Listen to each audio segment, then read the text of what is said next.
11 दिन हो चुके हैं आज पहलगाम अटैक को। ग्राउंड लेवल पर तो कोई वॉर शुरू नहीं हुई, लेकिन सोशल मीडिया पर एक वॉर ज़रूर चल रही है जिसमें डेली भारत की जीत हो रही है।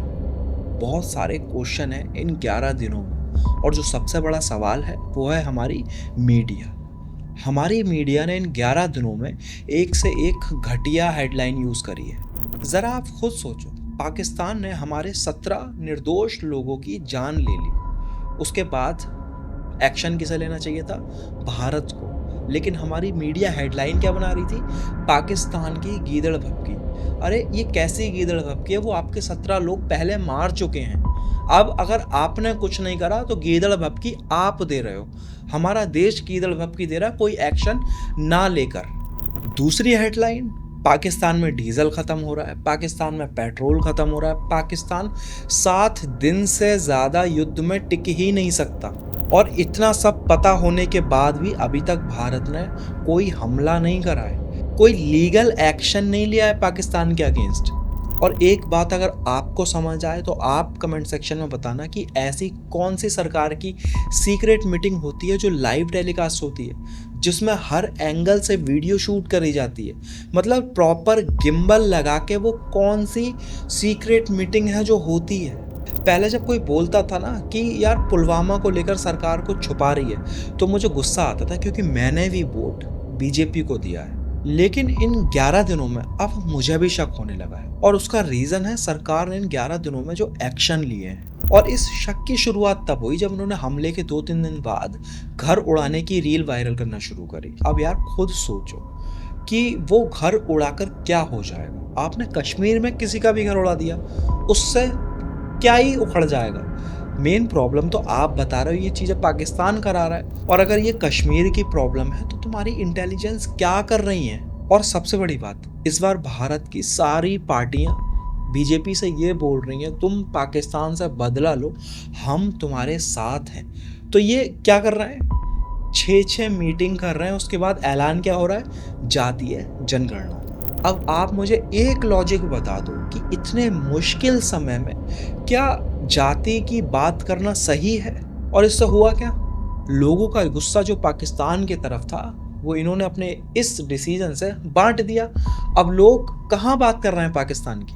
अच्छा, ये वही पार्टी है और ये वही पार्टी के नेता हैं जो 6 महीने पहले जब दूसरी पार्टी ये बोल रही थी कि जाति जनगणना कराओ, तो ये बोल रही थी कि हिंदुओं को बांटो मत, कटोगे तो बटोगे। पहले ये नारे दे रही हैं, उसके बाद खुद वो फैसला कर ले रही हैं। क्यों? क्योंकि अब पाकिस्तान से ध्यान हटाना है।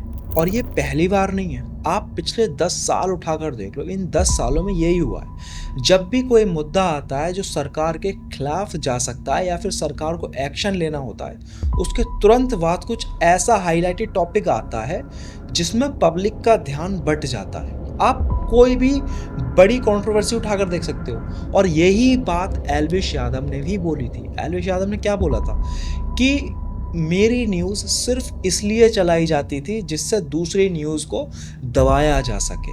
और पहले मैं इन चीज़ों पर बिलीव नहीं करता था, लेकिन इन 11 दिनों में बिलीव करने लगा। अब सरकार के एक्शन की बात कर लेते हैं कि इन 11 दिनों में क्या एक्शन लिए। पहले एक्शन क्या था? सबसे पहले पानी रोक दिया गया। अब जब पानी रोक दिया गया तो मुझे इतनी नॉलेज नहीं है, ना आपको इतनी नॉलेज होगी, लेकिन जो हमारे धर्मगुरु हैं उन्होंने एक बहुत लॉजिकल बात बोली। उन्होंने बोला कि तुम ये पानी कैसे रोक सकते हो बिना किसी तैयारी के? ये तो पॉसिबल ही नहीं है। लेकिन हमारे लोगों का क्या लगता है? हिंदू या तो बीजेपी वाले हैं या फिर बीजेपी के सपोर्टर। अगर इनसे कोई सवाल पूछ ले तो वो धर्म का गद्दार है। उन्होंने उन धर्मगुरु को भी गाली देना शुरू कर दी। लेकिन ज़रा आप खुद सोचो, आप पानी कब तक रोकोगे? आखिर है तो वो डैम ना एक दिन तो छोड़ना पड़ेगा। तो उससे क्या फ़ायदा हुआ और ये कौन सा बड़ा एक्शन है? दूसरा, पाकिस्तान में हमारी कोई फ़्लाइट नहीं उतरेगी।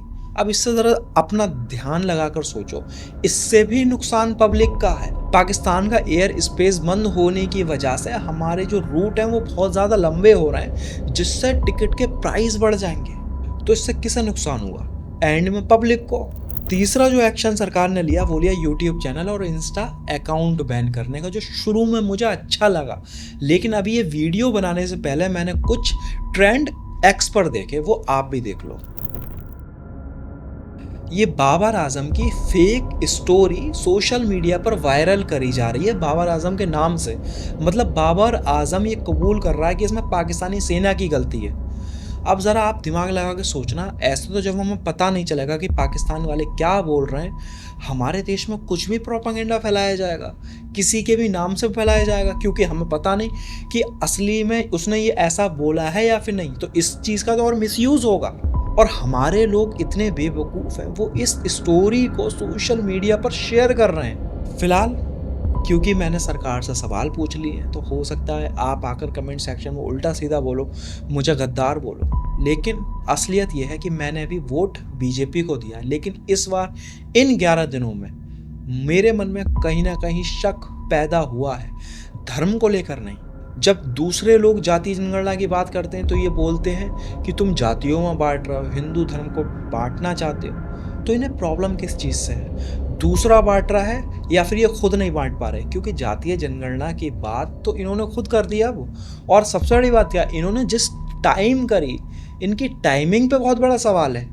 एक चीज़ जो आपको सोचनी पड़ेगी कि किसी पार्टी के भरोसे आप अपना धर्म नहीं बचा सकते, क्योंकि पॉलिटिक्स और ये नेता सिर्फ आपको यूज़ करते हैं। अगर आप सच में अपना धर्म बचाना चाह रहे हो ना, सबसे पहले खुद को मजबूत करो और इन नेताओं को पूछो इनसे कि तुमने 11 दिन में क्या करा और ये जो एक्शन लिए हैं ये कब तक। क्योंकि अभी सबसे सही मौका था पाकिस्तान को तोड़ने का। बलूचिस्तान तैयार था, तुमसे तब कुछ नहीं हुआ। अफगानिस्तान भी पाकिस्तान के अगेंस्ट बैठा है, तुमसे तब कुछ नहीं हुआ। तुमने हमला करा नहीं या फिर हमला कर नहीं सकते, सोचने वाली बात है।